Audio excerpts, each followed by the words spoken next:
These arguments are countered by others in keeping with the doctrine considered above. For Averroes says that man differs specifically from the brutes by the intellect which Aristotle calls passive and which is the same as the cogitative power that is proper to man, in place of which the other animals have a certain natural estimative power. Now, it is the function of this cogitative power to distinguish individual intentions and to compare them with one another, even as the intellect which is separate and unmixed compares and distinguishes universal intentions. And by this cogitative power, together with the imagination and memory, the phantasms are prepared to receive the action of the agent intellect, whereby they are made intelligible in act, just as there are certain arts which prepare the matter for the master artificer. Accordingly, this power is given the name of intellect or reason, which physicians declare to be seated in the middle cell of the head. And according to the disposition of this power, one man differs from another in genius and in other qualities pertaining to understanding. And by the use and exercise of this power a man acquires the habit of science. Hence, the habits of the sciences are in this passive intellect as their subject. Moreover, this passive intellect is in the child from the beginning, and through it the child receives its specific nature as a human being, before it actually understands. But it is quite obvious that these notions are false and involve an abuse of terms. For the vital operations are compared to the soul as second acts to the first act, as Aristotle makes clear in De Anima 2. Now, in the same thing first act precedes the second in time, just as knowledge precedes reflection. Consequently, in whatever thing we find a vital operation we must place a part of the soul which will be related to that operation as first act to second act. But man has a proper operation higher than the other animals, namely, understanding and reasoning, which is the operation of man, as Aristotle says in Ethics 1. Hence, we must attribute to man a principle that properly gives him his specific nature and is related to the act of understanding as first act to second act.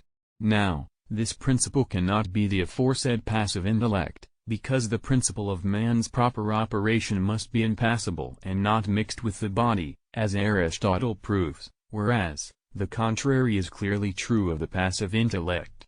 Therefore, it is impossible that man's specific nature, whereby he is distinguished from the other animals, should be given him by the cogitative power, which is called the passive intellect. Furthermore, an affection of the sensitive part of a thing cannot place it in a higher kind of life than the sensitive, just as an affection of the nutritive soul does not place it in a higher kind of life than the nutritive. Now, it is clear that the imagination, and like powers consequent upon it, such as the memory and so on, are affections of the sensitive part, as Aristotle proves in the De Memoria. Hence, an animal cannot be placed by these powers or by any one of them in a higher category of life than the sensitive. But man's life is of a higher kind, a point clearly explained in De Anima 2, where Aristotle, in distinguishing the kinds of life, places the intellective, which he attributes to man, above the sensitive, which he ascribes to all animals in general. Therefore, it is not by virtue of the aforesaid cogitative power that man is a living being with a life proper to himself. Then, too, every self-mover is composed of mover and moved, as Aristotle proves in Physics 8. Now, man, in common with the other animals, is a self-mover. Therefore, mover and moved are parts of him. And the first mover in man is the intellect, since the intellect by its intelligible object moves the will. Nor can it be said that the passive intellect alone is the mover, because the passive intellect has to do with particulars only, whereas, actual movement involves both the universal judgment, which belongs to the possible intellect, and the particular judgment, which can belong to the passive intellect, as Aristotle explains in De Anima 3, and in Ethics 7. Therefore, the possible intellect is a part of man, and is the most noble and most formal thing in him. Hence, man derives his specific nature from it, and not from the passive intellect. The possible intellect, moreover, is demonstrably not the act of any body, because it is cognizant of all sensible forms universally. Therefore, no power whose operation can extend to the universals of all sensible forms can be the act of a body. Now, such a power is the will, for our will can reach out to all the things that we can understand, at least our will to know them. And the act of the will is clearly directed to the universal, As Aristotle says in the Rhetoric, we hate robbers in general, but are angry only with individual ones. Therefore, the will cannot be the act of any part of the body, nor can it follow upon a power that is an act of the body. Now, every part of the soul is an act of the body, with the single exception of the intellect properly so called. Therefore, the will is in the intellective part, and that is why Aristotle says in De Anima in, will is in the reason, but the irascible and concupiscible appetite are in the sensitive part. So it is that acts of concupiscence and irascibility involve passion, but not the act of the will, which involves choice. Now, man's will is not outside him, as though it resided in some separate substance, but is within him. Otherwise, man would not be master of his own actions, since he would then be acted upon by the will of a separate substance, and in him there would be only the appetitive powers functioning in association with passion, namely, the irascible and concupiscible powers, which are in the sensitive part, as in other animals that are acted upon rather than act themselves. But this is impossible and would destroy all moral philosophy and sociality. It follows that there must exist in us the possible intellect, so that by it we differ from brute animals, and not only in terms of the passive intellect. Likewise, just as nothing is able to act except through an active potentiality in it, so nothing can be passive save through an inherent passive potentiality. The combustible is able to be burned not only because there is a thing capable of burning it, but also because it has in itself a potentiality to be burned. Now, understanding is a kind of undergoing, as is stated in De Anima 3. Therefore, since the child is potentially understanding, even though he is not actually understanding, there must be in him a potentiality whereby he is able to understand. And this potentiality is the possible intellect. Hence, there must already be a union of the possible intellect to the child before he understands actually. Therefore, it is not through the actually understood form that the possible intellect is brought into connection with man, rather, the possible intellect itself is in man from the beginning as part of himself. Averroes, however, has an answer to this argument. For he avers that a child is said to be understanding potentially for two reasons: first, because the phantasms in him are potentially intelligible; second, because the possible intellect is able to come in contact with him, and not because the intellect is already united to him. Now we have to show that neither of these reasons suffices. Thus, the potentiality that enables the agent to act is distinct from the potentiality that enables the patient to receive action, and they differ as opposites. So, just because a thing is able to act, it does not follow that it is capable of receiving action. But ability to understand is ability to be passive, for as Aristotle remarks, understanding is a kind of undergoing. The child, therefore, is not said to be able to understand simply because the phantasms in him can be actually understood. This has to do with the ability to act, since the phantasms move the possible intellect. Moreover, a potentiality derivative from the specific nature of a thing does not belong to it as a result of that which does not confer upon the thing its specific nature. Now, ability to understand is a consequence of the specific nature of man, for understanding is an operation of man as man. But phantasms do not give man his specific nature, rather, they are consequent upon his operation. Therefore, it cannot be said that the child is potentially understanding because of the phantasms. And it is likewise impossible to say that a child is potentially understanding because the possible intellect can be in touch with him. For a person is said to be able to act or to be passive by active or passive potentiality, just as he is said to be white by whiteness. But he is not said to be white before whiteness is united to him. Therefore, neither is a person said to be able to act or to be passive before active or passive potentiality is present in him. Consequently, it cannot be said that a child is able to understand before the possible intellect, which is the power of understanding, is in contact with him. Furthermore, a person is said in one way to be able to act before having the nature by which he acts, and in another way after he already has that nature, but is accidentally prevented from acting. Thus, a body is in one sense said to be capable of being lifted upwards before it is light, and in another, after it is made light but is impeded in its movement.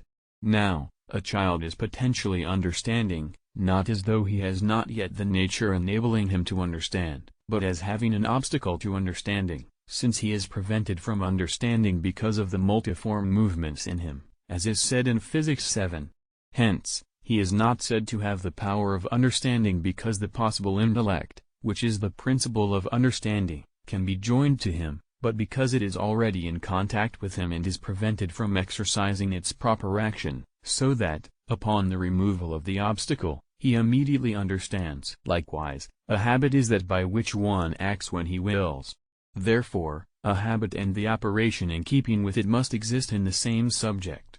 Intellectual consideration, which is the act of the habit of science, cannot, however, be the function of the passive intellect, but belongs to the possible intellect itself, for a power must not be the act of a body if it is to be capable of understanding. Thus, the habit of science is not in the passive but in the possible intellect. Now, science is in us, and it is in accordance with this science that we are said to know scientifically. Therefore, the possible intellect also is in us, and has no being apart from us. Scientific knowledge, moreover, consists in the assimilation of the knower to the thing known. Now, the knower is assimilated to the thing known, as such, only with respect to universal species, for such are the objects of science. Now, universal species cannot be in the passive intellect, since it is a power using an organ, but only in the possible intellect. Therefore, scientific knowledge cannot reside in the passive intellect, but only in the possible intellect. Also, the intellect in the state of habit is, as the opponent admits, the effect of the agent intellect. But it is the agent intellect which causes things to be actually intelligible, and the proper recipient of these things is the possible intellect, to which the agent intellect is compared as art to its material, in Aristotle's phrase.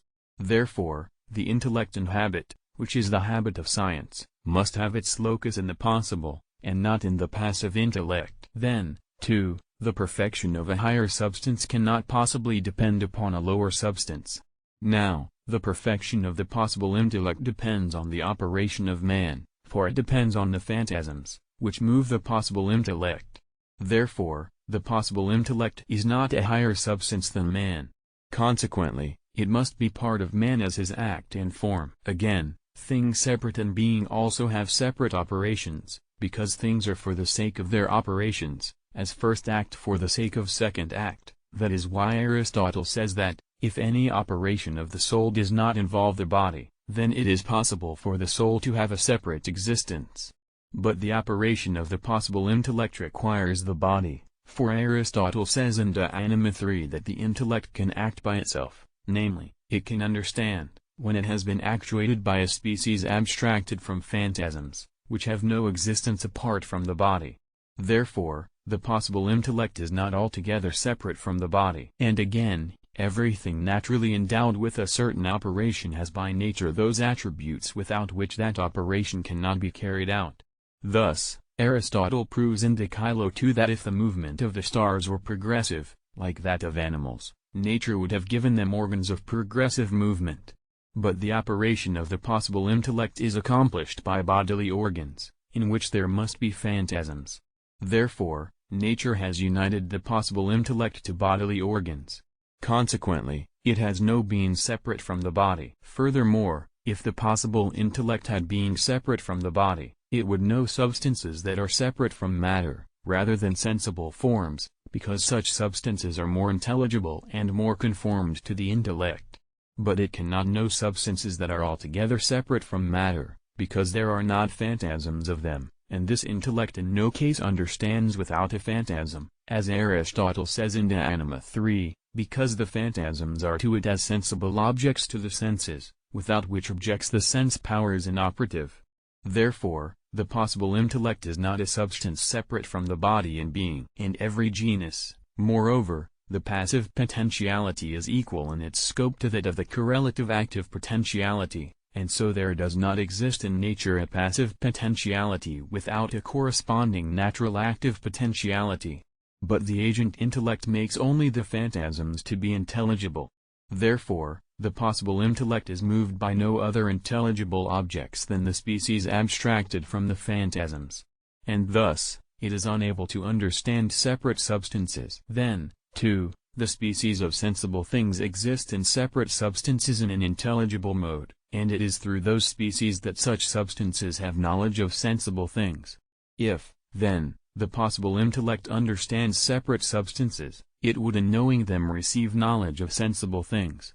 It would not, therefore, receive this knowledge from phantasms, for nature does not abound in superfluities. Yet, if it be said that separate substances have no knowledge of sensible things, at least it will have to said that they enjoy a higher kind of knowledge, a knowledge which the possible intellect must not lack if it understands those substances. Accordingly, the possible intellect will have a twofold science, one, in the manner of separate substances, the other, received from the senses.